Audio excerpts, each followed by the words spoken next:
Oi gente, bom dia, boa tarde, boa noite, tudo bem com vocês? Começando mais um vídeo aqui do canal. E hoje, gente, no vídeo de hoje eu vou mostrar pra vocês agora a minha geladeira. Graças a Deus consegui comprar uma geladeira. E aí nesse vídeo eu vou estar mostrando a geladeira pra vocês e vou estar limpando ela também. Aí espero que vocês gostem desse vídeo.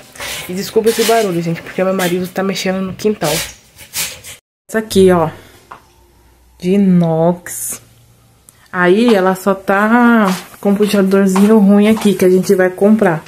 E também vai trocar essa borrachinha aqui, que tá meio ruim. Mas ela é bem grandona. Deixa eu acender a luz, que acho que vai ficar melhor. Viu? De inox. Pagamos até que barato nela. Vou abrir aqui, pra vocês verem. Aí aqui é o congelador. Assim, tem isso aqui que eu não sei pra que serve isso. E a parte de baixo, ela tá assim. Aqui também tá quebrada, aí eu vou comprar, ó. Vou comprar outro. Vou arrumando aos poucos, né? E é assim, aí ela tá bastante suja, ó. Agora eu vou limpar ela com vocês. Tô tão feliz, gente. Muito ruim ficar sem geladeira. Deus me livre. Amei. Ainda consegui comprar uma de inox.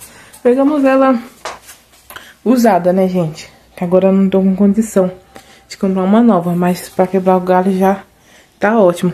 Quem me assiste desde quando eu tava morando lá em Mato Grosso, viu a geladeirinha que eu tinha lá no Mato Grosso. Era bem ruinzinha. Pra uma dessa aqui, ó, tá ótimo. Aí agora eu vou limpar, vou virar a câmera pra limpar com vocês.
Pronto, gente, agora eu tô mostrando pra vocês, a geladeira está limpa. Aqui eu ainda não tinha ligado ela, ó.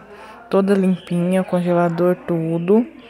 Aí agora eu vou mostrar pra vocês ela, depois que eu liguei, né? É porque ela não tem lâmpada, gente, aí não dá pra perceber que ela tá ligada.